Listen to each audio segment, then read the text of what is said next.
The heart monitor flatlined, a shrill, piercing scream echoing off the sterile walls of my hospital room. My fiancé, the man I had fed, bathed, and sacrificed my absolute youth for, sat comfortably in his custom wheelchair, his fingers intertwined with my stepsister's. "Finally," he whispered, a cruel, relieved smirk playing on his lips as I gasped for my last breath. "Her life insurance clears tomorrow." I died with the bitter, metallic taste of betrayal in my throat, choking on my own helpless tears. But when my eyes snapped open, I wasn't in a cold morgue. I was standing on a rain-slicked curb, the freezing November wind whipping my hair, watching his silver Porsche speeding toward the icy intersection. I had a second chance. The roar of the engine was deafening, a mechanical growl that vibrated through the soles of my designer boots. It was November 14th, 2018, a Tuesday. I stood on the corner of 5th and Madison, the icy rain soaking through my cashmere coat. My heart hammered against my ribs like a trapped bird. I looked down at my hands. They were unscarred. The ugly, jagged burn mark from the boiling water incident of 2021 was gone. My fingernails were perfectly manicured, a soft blush pink, instead of the chipped, bitten-down stubs of a desperate, exhausted caretaker. I was 24 again. Down the street, the sleek silver Porsche 911 tore through the gathering dusk, weaving recklessly between lanes. I knew exactly who was behind the wheel. Theodore Sterling, heir to the Sterling real estate empire, the golden boy of the city, and my fiancé. I also knew exactly what was about to happen. In my past life, I had seen the black delivery truck skidding out of control from the cross street. Driven by blind, stupid devotion, I had sprinted into the road, waving my arms, screaming Theo's name. I had managed to distract the truck driver just enough to alter the angle of the crash, but in doing so, I was thrown across the hood, shattering my collarbone and tearing my ACL. Theo had still crashed into a concrete barrier, severing his spinal cord. For 10 agonizing years, I lived in a purgatory of my own making. I abandoned my degree in architecture.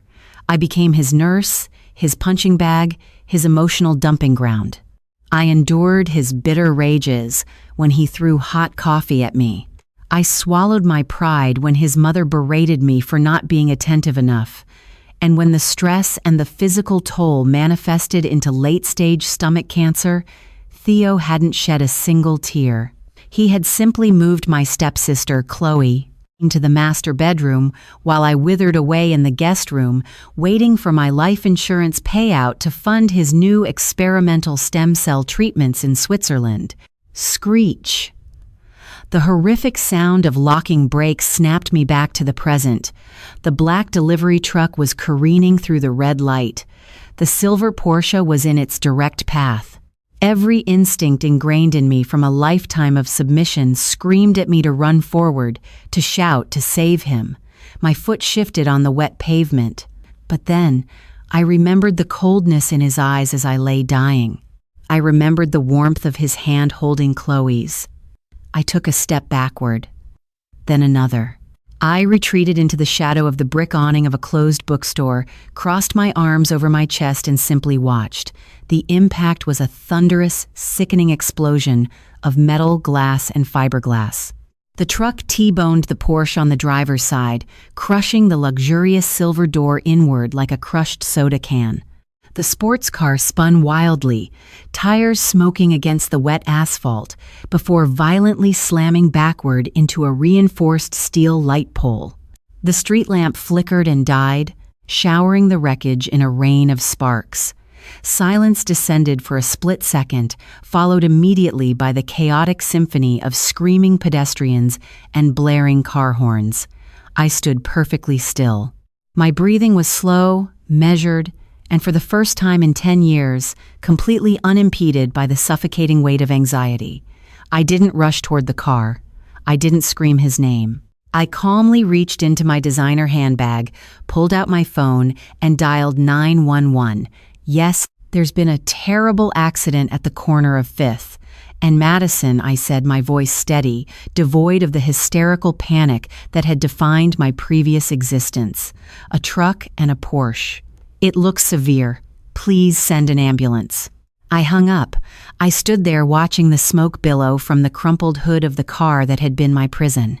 I slowly reached for my left hand and twisted the massive 4-carat diamond engagement ring off my finger. It felt heavy, ostentatious, and cold. I dropped it into the depths of my purse. Theo Sterling was about to become a paraplegic, just like before. But this time, I wasn't going to rot alongside him. The waiting room of St.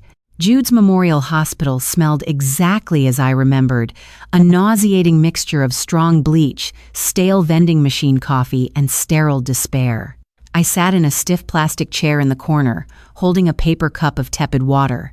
The doors to the emergency wing burst open, and the Sterling matriarch, Beatrice, blew into the room like a perfectly coiffed hurricane. Following closely behind her was my father, Richard Hayes, looking pale and deeply concerned about his future business ties. And, of course, trailing behind them with crocodile tears already brimming in her wide, doe-like eyes, was my stepsister, Chloe. Clara, Beatrice shrieked, her expensive silk scarf slipping off her shoulders as she rushed toward me. She grabbed my arms, her perfectly manicured nails digging painfully into my skin. "Where is he? Where is my boy? What happened?" "He's in surgery, Beatrice," I said calmly, gently but firmly prying her fingers off my arms. "The doctors are doing everything they can." "Why weren't you with him?" Beatrice demanded, her grief instantly morphing into an accusation. It was the same tone she had used for a decade in my past life. "Why isn't his food hot enough? Why isn't his suit pressed?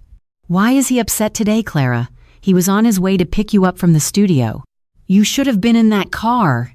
"If I had been in that car, Beatrice, I might be dead right now," I replied, my voice chillingly flat. My father stepped forward, his brow furrowed in a deep scowl. "Clara, watch your tone with Mrs. Sterling. She is in distress. You are going to be his wife. You need to be his pillar of strength right now." Before I could respond, the heavy wooden doors swung open, and Dr. Harrison, the lead trauma surgeon, stepped out.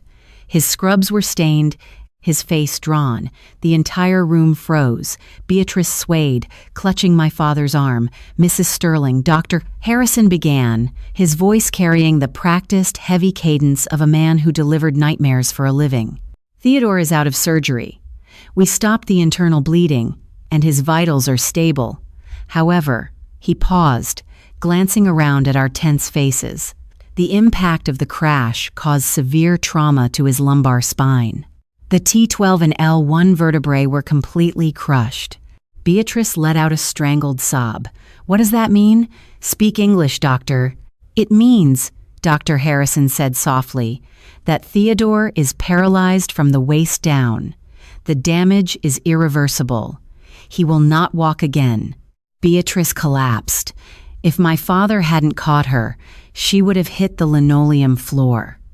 Chloe immediately rushed to Beatrice's side, sobbing theatrically, petting the older woman's hair. I felt a strange, terrifying sense of déjà vu. The dialogue was almost identical. The stage was set perfectly. Now was the cue for the loyal, foolish fiancé to fall to her knees, to swear undying devotion, to promise that her life would end so his could continue. I stood up. The scraping of my plastic chair against the floor sounded like a gunshot in the quiet room. "Thank you, doctor," I said. Beatrice looked up at me, her mascara running down her cheeks, expecting me to join her on the floor in a puddle of tears. "Clara. Oh, Clara. We have to be strong. We have to be strong for Theo, the wedding. We can push the date back. We can alter the venue for wheelchair access." I reached into my purse. My fingers brushed against the cold metal of the diamond ring.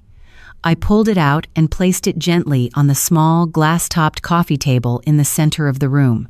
It clinked softly. "There won't be a wedding, Beatrice," I said. The words tasted like pure honey on my tongue. The silence that followed was absolute. Even Chloe stopped her fake crying, her mouth dropping open in shock. What did you just say?" Beatrice whispered, her face draining of color. I said, "The wedding is off," I repeated, my voice echoing clearly in the sterile room. "I am deeply sorry for Theo's tragedy. But I am 24 years old. I am not a nurse. I am not equipped to handle a lifetime of severe medical care. I am ending the engagement." "Clara!" my father roared, his face flushing violently red. He lunged forward and grabbed my wrist. "Have you lost your goddamn mind? You are a Hayes. We do not abandon our obligations. The Sterling-Hayes merger relies on this union. You will march into that ICU, sit by his bed, and you will stay there until he wakes up." I looked at my father. Richard Hayes was a man who measured love in stock options and loyalty in tax brackets. In my past life, he had practically sold me into indentured servitude to keep his company afloat. "My obligation is to myself, Father," I said, yanking my wrist out of his grip with a force that surprised him. "I am not a bargaining chip to be traded for real estate acquisitions. If you want a merger so badly, marry him yourself." Beatrice suddenly found her voice, screeching like a banshee. "You selfish, heartless little tramp. My son is lying in there broken, and you are abandoning him? You are nothing. You hear me? Without the Sterling name, you are nothing. I would rather be nothing than be buried alive in your family's dysfunction." I shot back, the years of repressed anger finally bubbling to the surface. "How can you be so cruel?" The soft, trembling voice came from behind my father. Chloe stepped forward, her hands clasped to her chest, her eyes wide with manufactured horror. She looked like a tragic heroine from a Victorian novel. "Theo loved you," Chloe whispered, shaking her head. "He gave you everything, and the moment he needs you, the moment he isn't perfect anymore, you throw him away like garbage. I can't believe we share the same blood." She turned to Beatrice, falling to her knees and grabbing the older woman's hands. "Mrs. Sterling, don't listen to her. Clara has always been selfish, but I won't abandon him. I've always admired Theo. I will stay. I will help you take care of him. He won't be alone, I promise you." I had to suppress a genuine bubbling laugh. It was almost too perfect.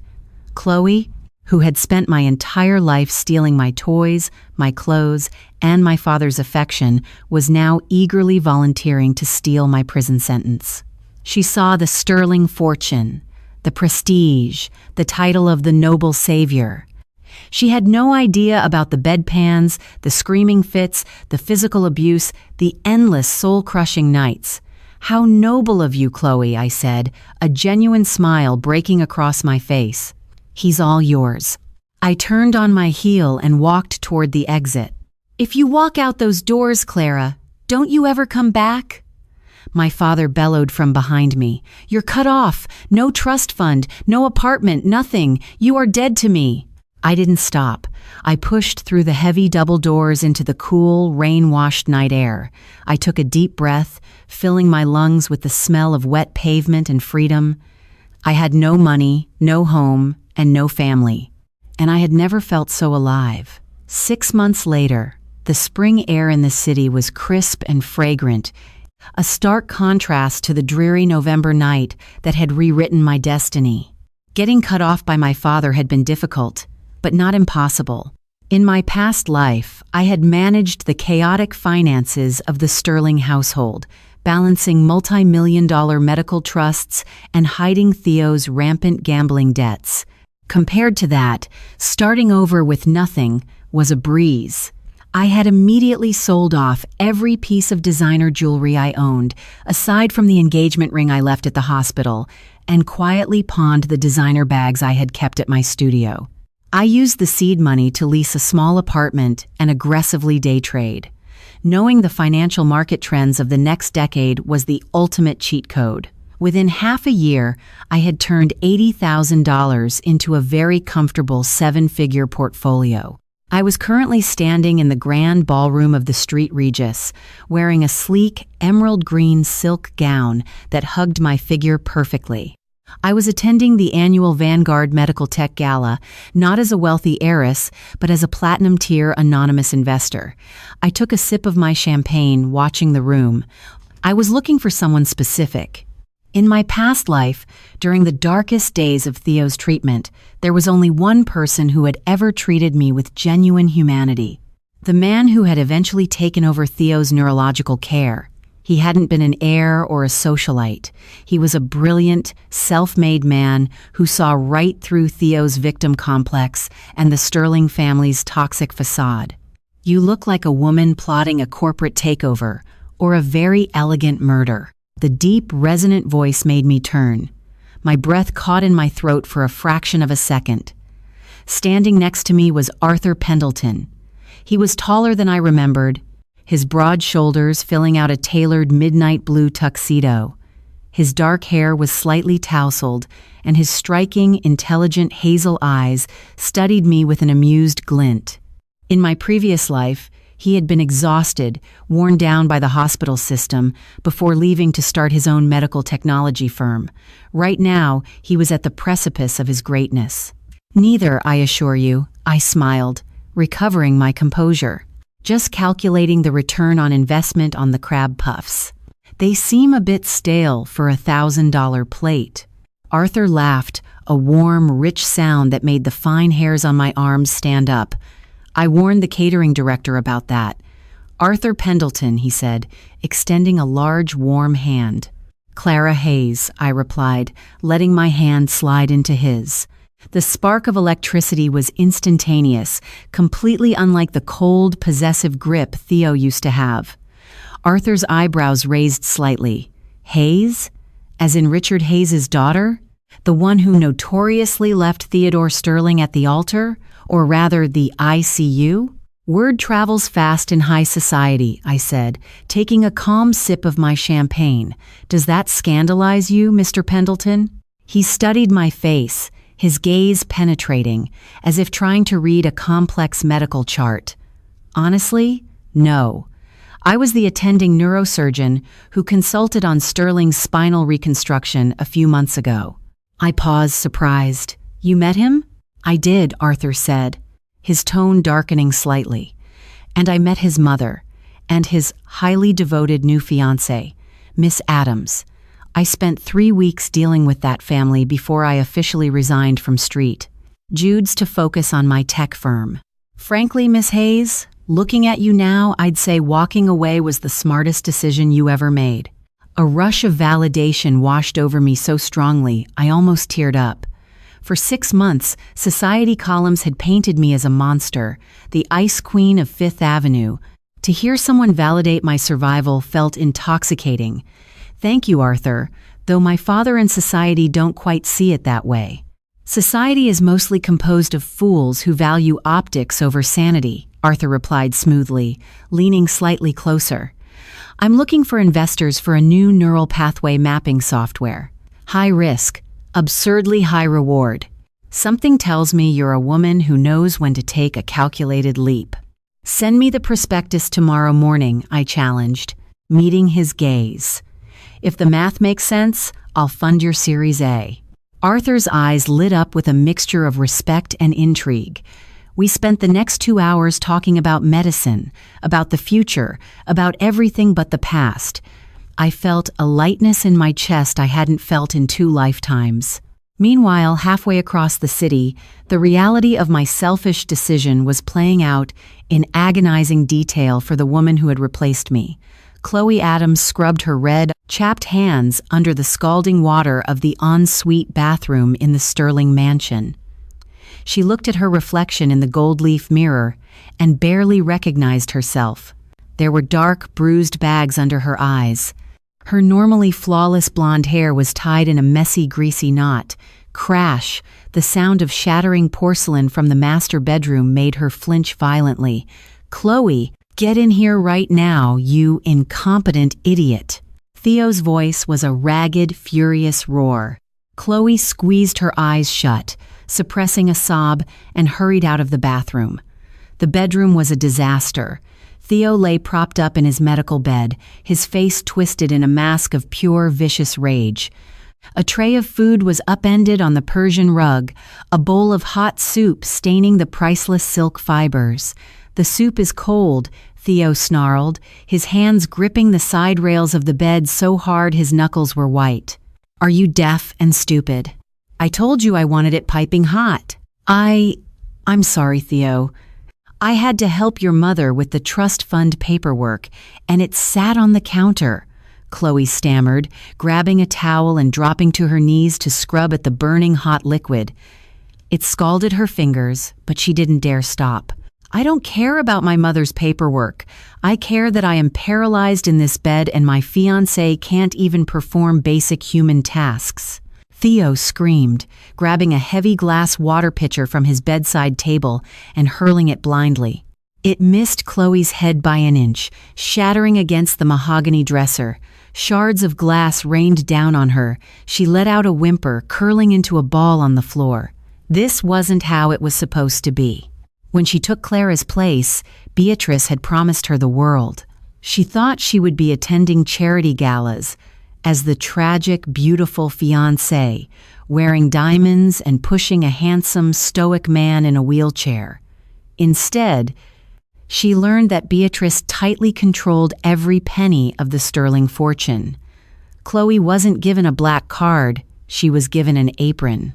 Because she had so eagerly volunteered to stay by his side, Beatrice had fired the night nurses to save face and keep Theo's embarrassing outbursts private.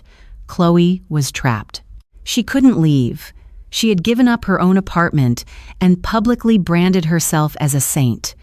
If she walked away now, she would be a bigger pariah than Clara. "Look at me when I'm talking to you," Theo demanded. Chloe slowly looked up at the man she had coveted for years. His face was pale, drawn, and filled with a hateful bitterness that chilled her to the bone. "You're nothing like Clara," Theo spat, a cruel sneer on his lips. "Clara would have never let the soup get cold. Clara actually knew how to take care of me." Tears finally spilled over Chloe's cheeks. She stared at the broken glass on the floor, the horrifying realization finally sinking in. Clara hadn't been chased away. Clara had escaped, and she had left the gates of hell wide open for Chloe to walk right in. The next 18 months were a masterclass in aggressive, unapologetic ascension. I poured $3 million, nearly my entire liquid portfolio at the time, into Arthur Pendleton's Series A funding round. It was a massive gamble, but it wasn't blind. In my past life, I remembered reading the headlines about a revolutionary neural mapping software that had completely altered the landscape of spinal cord rehabilitation. I remembered it because Theo had demanded we fly to Zurich to try and acquire a stolen, black market version of it after he was disqualified from the official trials for threatening a nurse. I knew Arthur's tech, christened Oramed Systems, was going to change the world. What I hadn't anticipated was how much Arthur himself would change mine. We spent countless nights in the sleek, glass-walled Oramed offices overlooking the Manhattan skyline. We fueled our ambition on cold espresso and Thai takeout, analyzing clinical trial data and dodging aggressive buyout offers from Silicon Valley predators. Arthur was brilliant, relentlessly driven, but fundamentally kind. He treated me not as a pretty accessory or a society pawn, but as an intellectual equal. One late Tuesday evening in October, as the first snowflakes of the year drifted past the floor-to-ceiling windows, Arthur walked into my office. He placed a thick, leather-bound dossier on my desk, followed by 2 crystal tumblers and a bottle of Macallan 25. "The FDA just fast-tracked our Phase 3 trials," Arthur said, his voice quiet but vibrating with an intensity that made my pulse jump. "And the Defense Department wants an exclusive contract for veteran rehabilitation. Clara, we did it. The valuation of Oramed just broke $2 billion. I stared at the dossier, the numbers blurring for a second. In my past life, at this exact moment, I had been on my hands and knees scrubbing vomit out of a Persian rug while Theo screamed at me for buying the wrong brand of sparkling water. Now, I was a billionaire on paper, sitting across from a man who looked at me like I hung the moon. "We did it," I echoed, a slow smile spreading across my face. Arthur poured the scotch, sliding a glass toward me. He didn't sit in the guest chair. Instead, he walked around the massive mahogany desk and leaned against the edge, looking down at me. The ambient light from the city cast sharp, handsome shadows across his jawline. "I couldn't have done this without you, Clara," he murmured. "And I'm not just talking about the seed money, your strategic mind. You anticipated market fluctuations and regulatory hurdles like you could see the future. If only you knew," I thought, taking a sip of the smoky liquid. Arthur reached out, his warm fingers gently tucking a stray lock of hair behind my ear. His touch sent a jolt of electricity straight down my spine. "I've spent the last year and a half trying to be professional," he said, his hazel eyes darkening. "Because you were healing. Because you had just escaped a nightmare. But Clara, I am terrifyingly in love with you." I set my glass down. I didn't hesitate.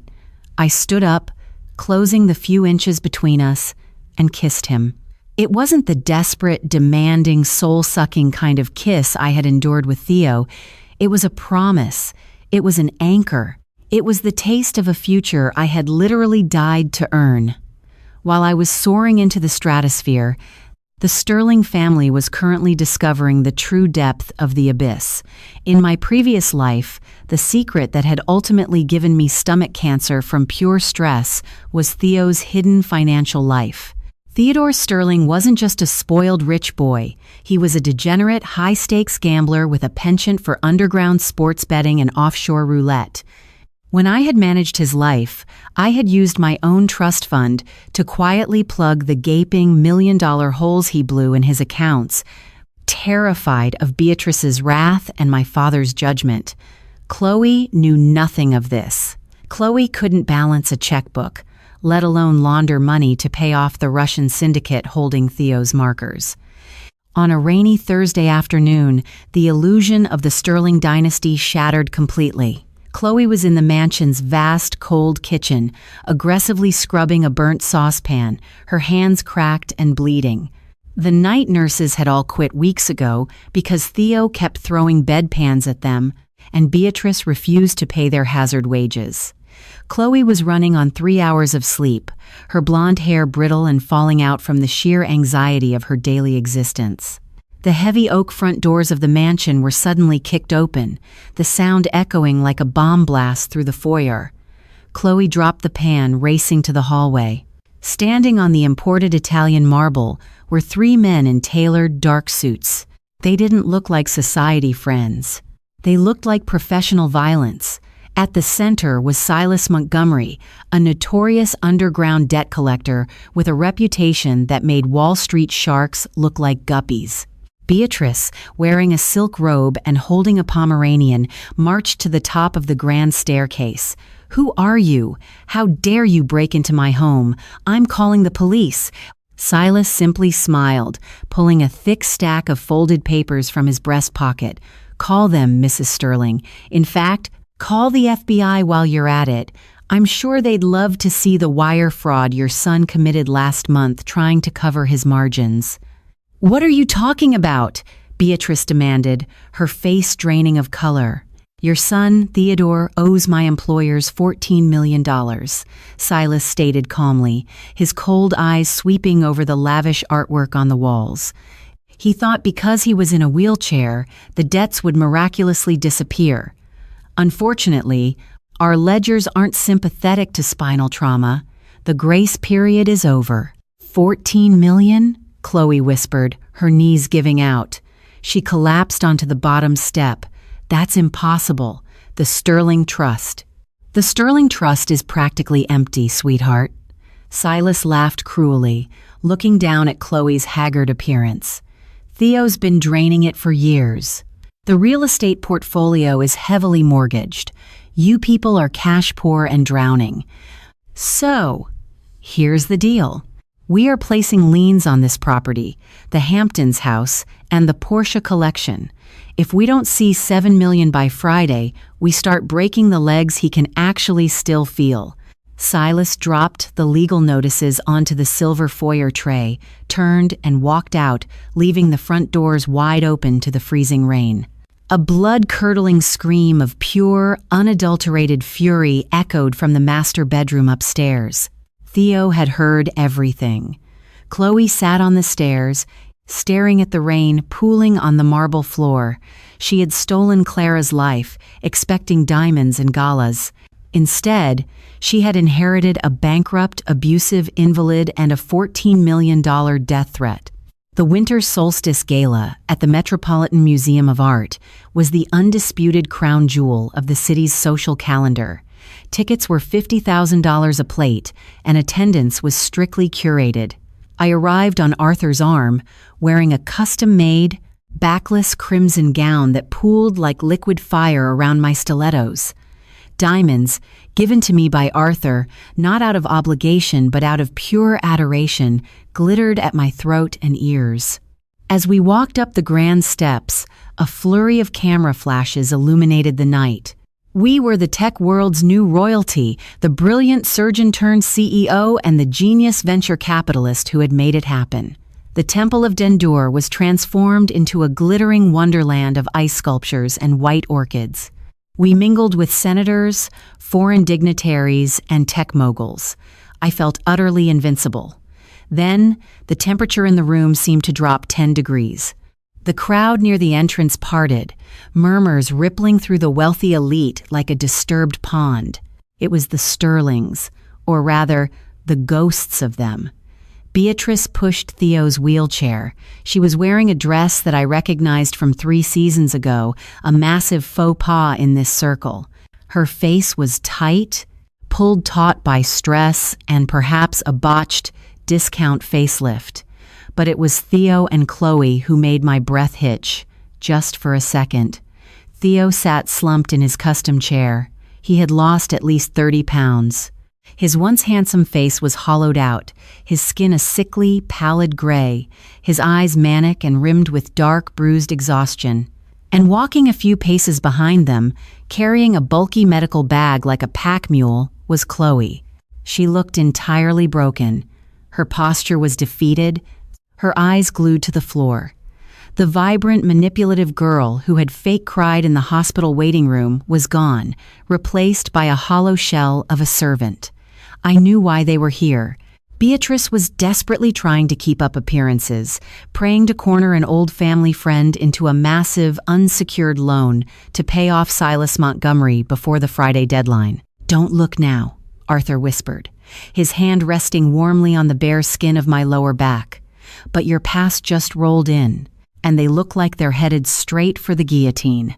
"Let them," I said softly, taking a sip of champagne. Of course, in a room of 500 people, Theo's manic eyes locked onto me within 10 minutes. I saw the exact moment the realization hit him. He saw the crimson dress. He saw the diamonds. He saw the tall, imposing, wildly successful man standing possessively at my side. He forced Beatrice to wheel him across the room, aggressively bumping into a senator's wife to get to me. Chloe trailed behind them, her eyes finally lifting and widening as she took in my appearance. "Clara," Theo sneered, his voice loud enough to draw the attention of the surrounding tables. The music seemed to dim. "I almost didn't recognize you. I see you found a new host to leech off of."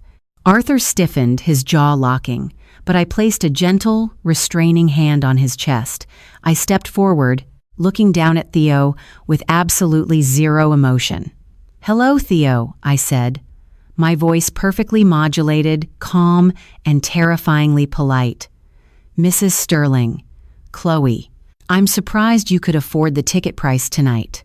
I heard the secondary market for your Hamptons estate fell through." Beatrice gasped, clutching her pearls. "How dare you, you vicious, ungrateful little—" "I wouldn't finish that sentence, Beatrice," I interrupted, my eyes flashing.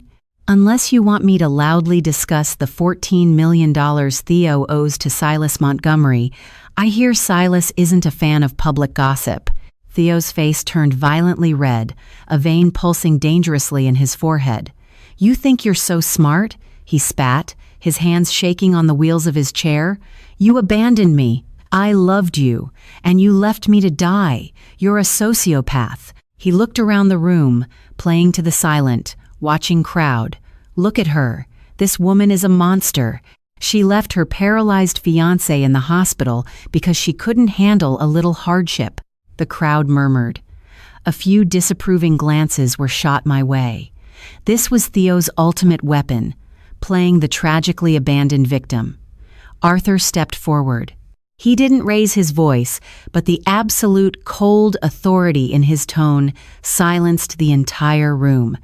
"Mr. Sterling," Arthur said, his eyes narrowing, "I was the consulting neurosurgeon on your case. I read your charts. I also read the toxicology report from the night of your crash, the one your mother paid $500,000 to keep out of the police record. The one that stated you were legally intoxicated and high on cocaine when you ran a red light." The silence in the room was deafening. Beatrice let out a strangled, horrified squeak. Arthur wasn't finished. Clara didn't abandon a hero. She escaped a liability. And given that Aura Med Systems, the company Clara funded and I run now, holds the patents to the only neural regeneration therapy that could ever possibly alleviate your chronic nerve pain, I highly suggest you lower your voice when speaking to my fiancé. Theo's mouth opened and closed like a dying fish. He looked at Arthur, then at me, the terrifying reality of his situation finally crushing him. The woman he had abused, the woman he had treated like garbage, now literally held the keys to his physical salvation. "Come on, Arthur," I said smoothly, turning away from the wreckage of the Sterling family. "I believe the auction is starting. I have my eye on a Picasso." As we walked away, I heard a quiet, broken sob. I glanced over my shoulder. It wasn't Theo, it was Chloe. She was staring at me, tears streaming down her hollow cheeks, mouthing a single word: "Help."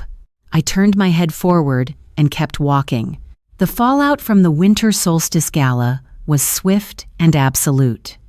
Arthur's public revelation of Theo's toxicology report was picked up by Page 6 by midnight. By dawn, it was a trending topic globally. The Sterling family's carefully curated image of tragedy and nobility evaporated in an instant, replaced by the ugly, undeniable truth of reckless entitlement. The banks, already nervous about the Sterling's over-leveraged assets, panicked. Margin calls were triggered. By Wednesday, the Sterling real estate empire was effectively seized by creditors. But the most desperate move didn't come from Theo or Beatrice, it came from my father. Richard Hayes had spent the last 18 months publicly disowning me, tying the remaining capital of his logistics company to the prestigious Sterling brand to secure international shipping contracts. When the Sterling name became radioactive overnight, my father's contracts were voided under morality clauses. Hayes Logistics was suddenly staring down the barrel of Chapter 11 bankruptcy. He showed up unannounced at the Aura Med corporate lobby on a Friday afternoon. When my assistant buzzed him up to my penthouse office, I almost didn't recognize him. The arrogant, booming patriarch who had ordered me to rot in a hospital room was gone. He looked old, shrunken in his expensive suit, his hands trembling slightly as he sat across from my desk. "Clara," he began, attempting a weak paternal smile. "You look magnificent, truly. I always knew you had a sharp mind for business." "Save the performance, Richard," I said, not even bothering to look up from the tablet where I was reviewing Q3 projections. I didn't call him father. I hadn't thought of him as a father since I died on that hospital bed in my past life. You have 5 minutes before security physically removes you. His smile faltered, replaced by a flash of the old, familiar anger, but he quickly swallowed it. He was desperate. "The company is in trouble, Clara," he admitted, his voice cracking. "The Sterling scandal. It breached all our international covenants. We need an immediate capital injection of $40 million to keep the cargo ships at port. You have that kind of liquidity now. We're family. I want to offer you a seat on the board. We can rebuild the Hayes legacy together." I finally set my tablet down. I looked at the man who had sold me to a monster for profit. "I already have a seat on the board, Richard," I said softly. He blinked, confused. "What? No, you don't. The board is tightly controlled by proxy stakeholders." I finished for him. I pressed a button on my desk, bringing up a massive holographic projection of the Hayes Logistics corporate structure on the glass wall of my office. For the last 6 months, through a series of blind trusts and shell corporations managed by Arthur's offshore legal team, I have been aggressively buying up Hayes Logistics debt and acquiring shares from your panicked board members, I explained, watching the color completely drain from his face. As of 9:00 a.m. this morning, I own 51% of your company. I am the majority shareholder. You initiated a hostile takeover of your own father's company? He whispered, horrified. I initiated a hostile takeover of a failing asset, I corrected coldly. And my first act as majority shareholder was executed 10 minutes before you walked in here. You are officially terminated as CEO, Richard. Your severance package is being drafted. You have until Monday to clear out your office. You can't do this, he screamed, standing up and slamming his hands on my desk. I am your father. I gave you life. And you tried to take it away. I roared back, my voice echoing like thunder in the large office, shocking him into silence. You tried to bury me alive with a paralyzed psychopath because you cared more about your stock price than your daughter's soul. So I took your stock price. You have nothing left, Richard. Get out of my building. Security arrived 10 seconds later. They escorted him out as he wept, a broken, defeated man. I felt no pity. I felt only the clean, surgical removal of a tumor that had threatened my existence for 2 lifetimes.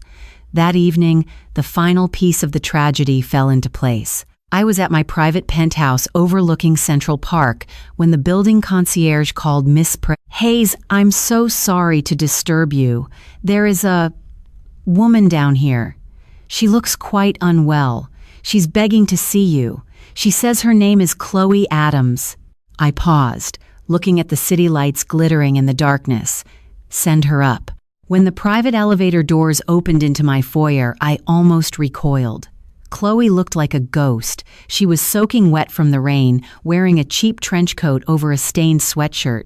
She had a black eye, a fresh purple bruise blooming across her left cheekbone. Theo. She stood in the center of my flawless, minimalist living room, shivering uncontrollably, her eyes darting around at the wealth, the peace, the absolute safety of my home. He hit me, she whispered, her voice a raspy croak. The creditors took the house today. The movers came. Beatrice was screaming. Theo, he blamed me. He threw a heavy brass lamp at me. He said it was my fault you left. She fell to her knees, openly sobbing, clutching the wet fabric of her coat. Clara, please. I'm so sorry. I was stupid. I was greedy. I hated you for always being perfect, and I thought I could take your place. I thought it would be glamorous. But it's hell. It's absolute hell. Please help me. Give me some money. Let me stay here. I have nowhere to go.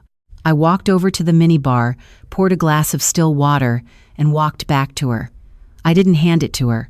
I set it on the glass coffee table, just out of her immediate reach.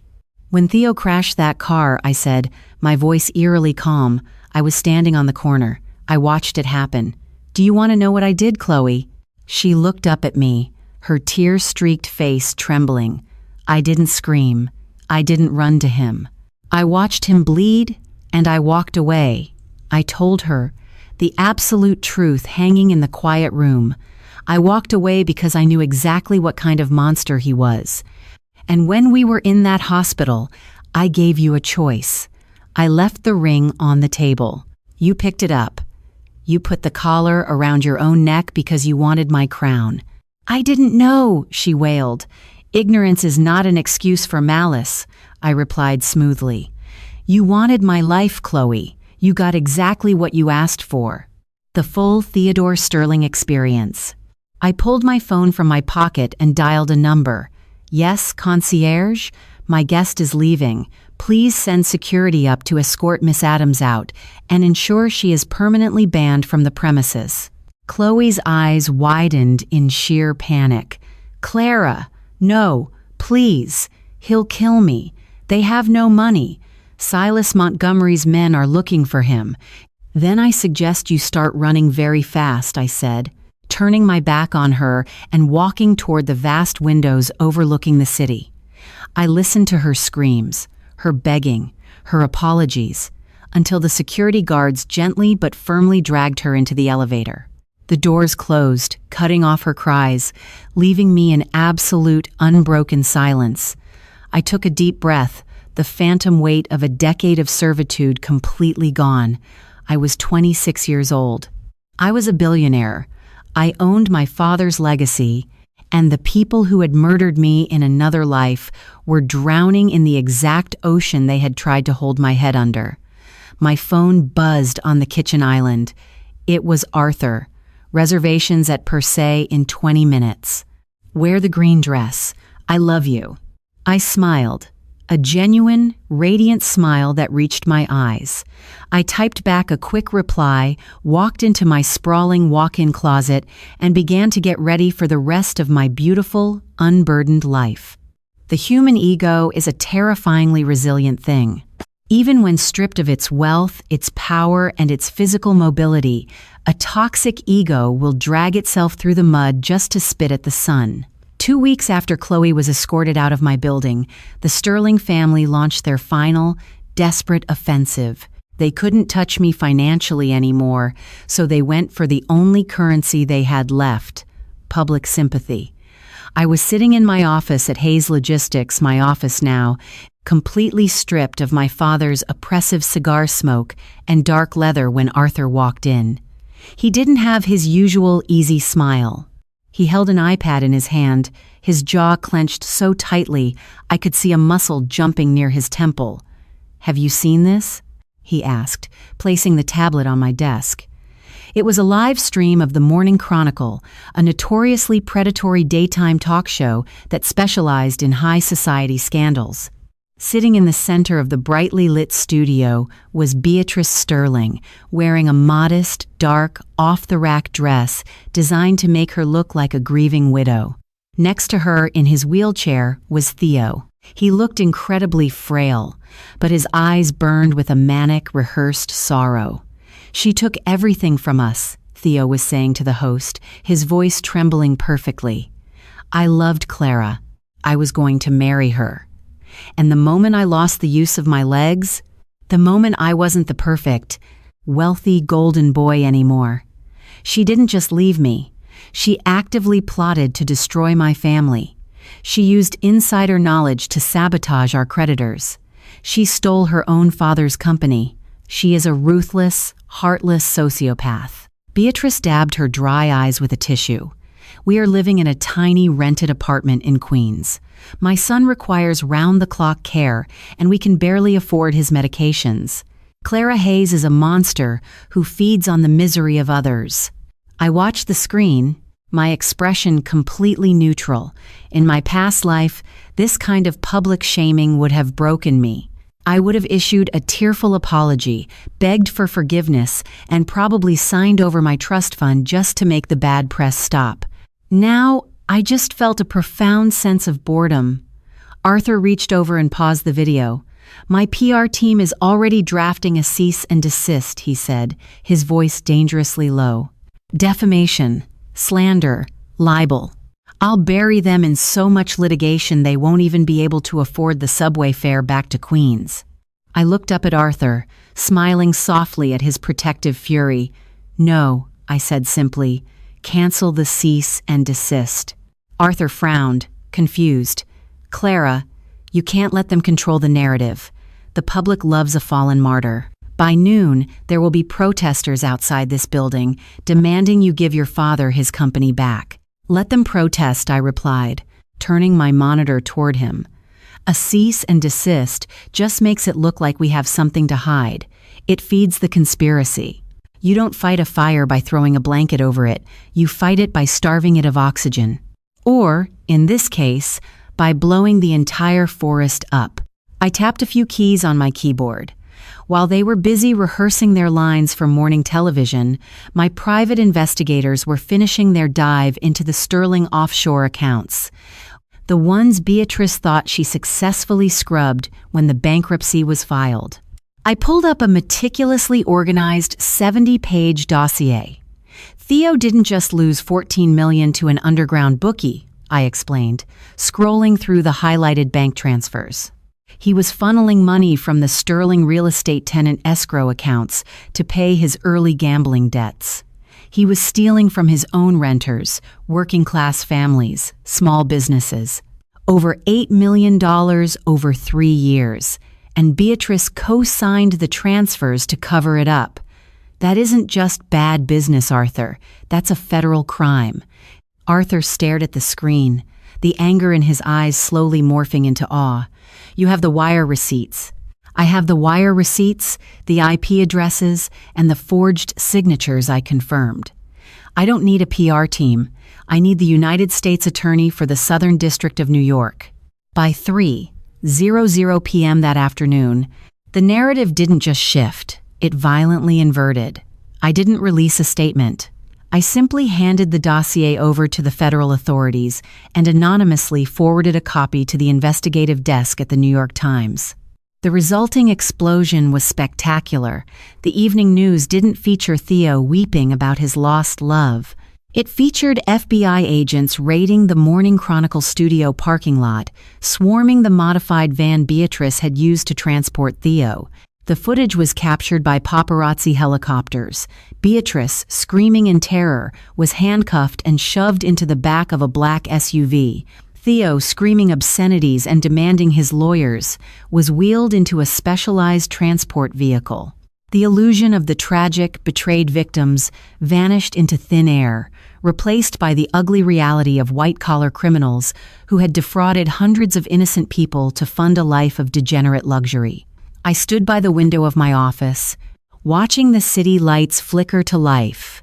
The sky was a bruised purple, clearing after a long rain. My phone vibrated with a text from an unknown number. "You win. I hope you burn in hell." It was from my father. I didn't reply. I just blocked the number, deleted the message, and walked out of the office to meet Arthur for dinner. Hell was a place I had already visited. I wasn't ever going back. The following year passed in a blur of unprecedented momentum. Hayes Logistics, once a bloated, failing dinosaur of a company managed by my father's incompetent golf buddies, was utterly transformed. I fired the dead weight, promoted the brilliant junior executives who had been stifled under the old regime, and pivoted our entire fleet to specialize in cold chain medical transport. We became the exclusive global distributor for Aura Med Systems. When Arthur's neural pathway tech was officially cleared by the FDA, it was my cargo planes, my refrigerated trucks, and my logistics software that delivered the miracle to thousands of hospitals around the world. We weren't just a corporate power couple, we were an unstoppable force of nature. It was a quiet Sunday evening in late November, exactly 3 years to the day since the car crash that had changed everything. Arthur and I were at his sprawling, secluded estate in the Hudson Valley. It had become our sanctuary away from the claustrophobic glare of the city. Snow was falling gently outside the massive windows, blanketing the pine trees in a layer of pristine white. A fire crackled in the massive stone hearth.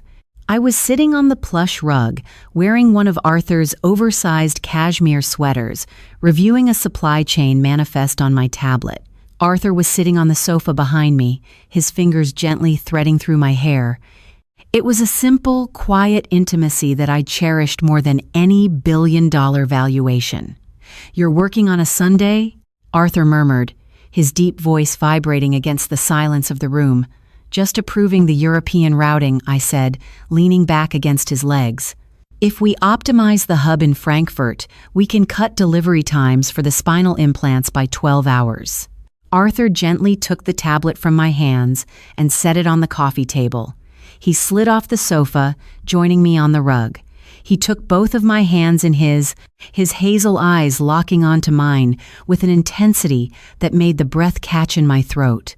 "Frankfurt can wait," he said softly. "I want to ask you a question, and I want you to know that whatever your answer is, you have my heart, my loyalty, and my absolute respect until the day I die." My heart began to hammer against my ribs, not with the cold, suffocating dread of my past life, but with a soaring, terrifying hope. Arthur reached into the pocket of his dark jeans and pulled out a small, velvet box. He didn't drop to one knee. We were already sitting on the floor, perfectly level with one another. He opened the box. Inside rested a ring that took my breath away. It wasn't an ostentatious, vulgar diamond meant to signal wealth to high society. It was a flawless, deep green emerald, flanked by two subtle, elegant diamonds, set in a band of interwoven platinum. It matched the color of the dress I wore the night we first reconnected at the Vanguard Gala. "I know what a ring represented to you in the past," Arthur said, his voice thick with emotion. "I know it was a shackle. I know it was a prison sentence. I don't want to capture you, Clara. You are the freest, strongest, most brilliant woman I have ever known. I just want the absolute honor of flying beside you." Tears, hot and fast, blurred my vision. I thought of the heavy, cold diamond I had twisted off my finger in that sterile hospital waiting room. I thought of the ghost of the woman I used to be, coughing up blood in a guest bedroom, while the man she sacrificed everything for held another woman's hand. I looked at the man in front of me. A man who built me up, who fought by my side, who loved the scarred, ruthless survivor I had become. "Yes," I whispered, my voice breaking. "Yes, Arthur. Yes." He slid the emerald onto my finger. It didn't feel heavy. It felt like armor. He pulled me into his arms, burying his face in my neck, and as we held each other by the fire, I finally, completely, forgave myself for the life I had left behind. While I was securing my future, the architects of my past were reaching the inevitable rotting floor of their own making. In a stark, fluorescent-lit visiting room at the Federal Correctional Facility in Danbury, Connecticut, Beatrice Sterling sat in a rigid plastic chair. She was wearing a beige, scratchy jumpsuit. Her dyed blonde hair had grown out, revealing a stark, iron-gray reality. She looked 80 years old. Across from her, separated by a thick pane of smudged plexiglass, sat Theo. He was not in his custom titanium wheelchair. That had been seized by the government to pay restitution to the tenants he had defrauded. He was slumped in a heavy, standard-issue hospital chair provided by the state-funded, low-income care facility he now called home. He smelled faintly of stale urine and institutional soap. He picked up the black plastic phone on the wall. His hands shook violently. Beatrice picked up her receiver. They cut my physical therapy hours again," Theo rasped, his voice thin and reedy. "The state says it's not essential." "I'm in pain, Mother. My back is constantly burning. You have to call the lawyers. You have to get me out of that place." Beatrice stared at her son through the glass. Her eyes were empty, devoid of the fierce, toxic maternal pride that had once fueled her. "There are no lawyers, Theodore," she said, her voice flat, defeated. "There is no money. I am serving 5 to 7 years for wire fraud. Your father's legacy is gone. We have nothing." "Then call Chloe!" Theo suddenly shouted, banging his fist weakly against the plexiglass. "Where is she? She was supposed to stay with me. She promised. Tell her to come back and take care of me." Beatrice let out a harsh, barking laugh that sounded more like a cough. "Chloe? The last I heard, Silas Montgomery's men found her working at a diner in New Jersey. They took whatever cash she had saved and broke 2 of her fingers as a warning. She changed her name and vanished. She's gone, Theo. They're all gone." Theo stared at her, the horrific, suffocating reality closing in on him. He had spent his entire life treating people like disposable commodities, confident that his money and his name would always protect him. Now, he was entirely alone, trapped in a broken body, with nothing but the echoing silence of a state facility to keep him company. "What about Clara?" Theo whimpered, tears spilling down his pale, hollow cheeks. "Did you see the news? She's marrying that doctor. She has billions. If you just write to her. If you just beg her." Beatrice slowly hung up the phone, cutting off his pathetic, desperate voice.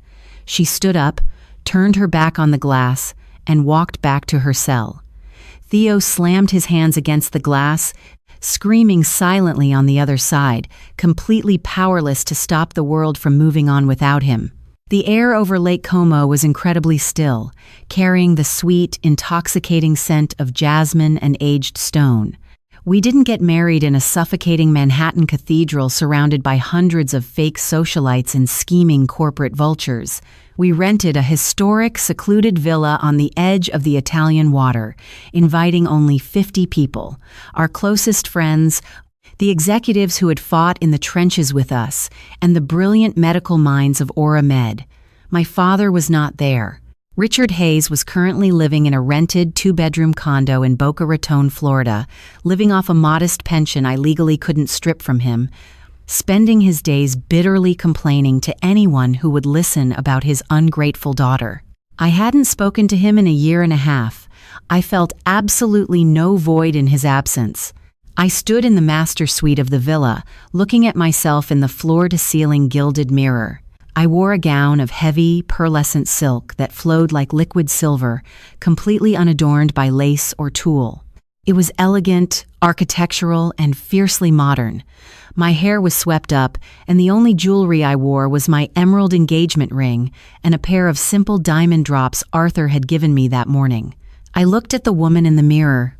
I looked for the terrified, exhausted 24-year-old girl who had practically lived in a hospital ward, surviving on black coffee and sheer panicked adrenaline. I looked for the girl who had let a monster throw hot soup at her, who had accepted blame for things she hadn't done, who had literally died of stress and sorrow. She wasn't there. She was a ghost, laid to rest on a rainy street corner in Manhattan 3 years ago. There was a soft knock on the heavy wooden door. "Come in," I called out.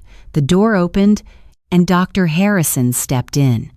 The trauma surgeon who had delivered the news of Theo's paralysis all those years ago had become a close friend and a chief medical advisor for Aura Med. He looked sharp in a dark tuxedo, his graying hair neatly trimmed. "You look absolutely breathtaking, Clara," he said, a warm, paternal smile on his face. He extended his arm. "Arthur is waiting at the altar, and he looks like a man who is about to win the lottery." "He already did," I smiled, stepping forward and looping my arm through his. "Thank you for walking me down the aisle, David." "The honor is entirely mine," he replied. As we walked down the grand marble staircase and out into the manicured, sun-drenched gardens overlooking the glittering lake, a string quartet began to play. It wasn't a somber, traditional march. It was vibrant, soaring, and full of life. The guests stood. I saw the faces of the people I had chosen to be my family. I saw the tech developers, the logistics managers, the friends who had celebrated our victories and anchored us during the storms. And at the end of the aisle, standing under an archway of white roses, was Arthur. The moment our eyes met, the rest of the world completely vanished. I didn't hear the music, I didn't see the lake. I only saw the man who had looked at a woman society deemed a villain and saw a queen. His eyes were shining with unshed tears, a brilliant, unrestrained smile breaking across his handsome face. As I walked toward him, a strange, fleeting image flashed through my mind. I saw Theo, trapped in his sterile, lonely room staring at a blank wall. I saw Chloe, scrubbing floors in a diner she couldn't afford to eat at. I saw the exact future I would have suffered if I had taken that one step forward into the intersection to try and save a man who wouldn't have saved me. But the image vanished as quickly as it came, burned away by the warmth of the Italian sun and the reality of the beautiful, hard-won life I had forged. Dr. Harrison kissed my cheek and stepped away. Arthur took my hands. His skin was warm, his grip firm and infinitely reassuring. "You're late," he whispered, a teasing glint in his eye. "I had a lot of baggage to lose on the way here," I whispered back, my heart swelling until I thought it might burst. "Well," Arthur said, his thumb gently tracing the emerald on my finger, "you travel incredibly light now." We turned to face the officiant. I didn't look back. Not once. I had spent 2 lifetimes chained to the past, and I was finally, irrevocably stepping into the future. The paralyzed man could rot in the hell he had built for himself. I had an empire to run, a man to love, and a life to live. And I wasn't going to waste a single, beautiful second of it. Thank you so much for reading this incredible story of rebirth, revenge, and reclaiming your power. If Clara's journey from a trapped, abused fiancé to a fierce, unstoppable billionaire CEO had you cheering at your screen, hit that like button right now. Don't forget to share this video with anyone who needs a reminder that walking away from a toxic situation isn't selfish, it's survival. Your engagement helps us bring you more thrilling, dramatic stories every single week. What was your favorite moment of karma in the story? Did Theo and Chloe get exactly what they deserved? Drop your thoughts in the comments below. We read every single one. And if you haven't already, make sure you subscribe to the channel and ring that notification bell so you never miss out on our next epic tale. Stay strong, and we'll see you in the next one.